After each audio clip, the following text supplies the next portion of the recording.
శ్రీరామనవమి సందర్భంగా పెద్ద సినిమా నుంచి ఒక గ్లిమ్స్ రిలీజ్ చేశారు. ఇందులో రామ్ చరణ్ కండలు తిరిగిన దేహంతో ఒక పహిల్వాన్ లా కనిపించాడు. అయితే ఈ సినిమాలో క్రికెట్ తో పాటు కుస్తీ పోటీలు కూడా ఉన్నట్టుగా తెలుస్తోంది. ఇక క్రికెట్ తో పాటు రామ్ చరణ్ పహిల్వాన్ గా కూడా ప్రేక్షకులను మెప్పించడానికి సిద్ధమవుతున్నాడు. నిజానికి రామ్ చరణ్ ఈ సినిమా కోసం బాడీని చాలా అద్భుతంగా బిల్డ్ చేశాడు. బాడీ బిల్డర్స్ కూడా అతడి ముందు పనిచేయాలనే రేంజ్ లో తన బాడీని బిల్డ్ చేసుకున్నాడు. బుచ్చిబాబు సైతం ప్రతి షాట్ ను చాలా శ్రద్ధతో తీసినట్టుగా తెలుస్తోంది.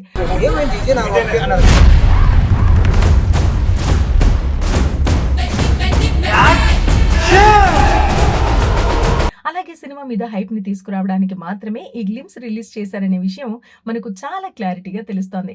ఇక గ్లిమ్స్ చూసిన తర్వాత ఈ సినిమా పక్కాగా సూపర్ సక్సెస్ ను సాధిస్తుందనే కాన్ఫిడెన్స్ అయితే ప్రతి ఒక్కరికి కలుగుతుంది. ఇక ఈ వీడియోలో రామ్ చరణ్ ను హనుమంతుడితో పోల్చారు.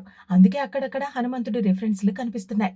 ఈ సినిమా ఏ రేంజ్ సక్సెస్ ని సాధిస్తుంది, తద్వారా రామ్ చరణ్ ఇమేజ్ కానీ బుచ్చిబాబు క్రేజ్ పెరుగుతుందా లేదా అనేది తెలియాలంటే మాత్రం మరికొద్ది రోజులు వెయిట్ చేయాల్సిందే. చూడమే ఆటే నా పొగరు.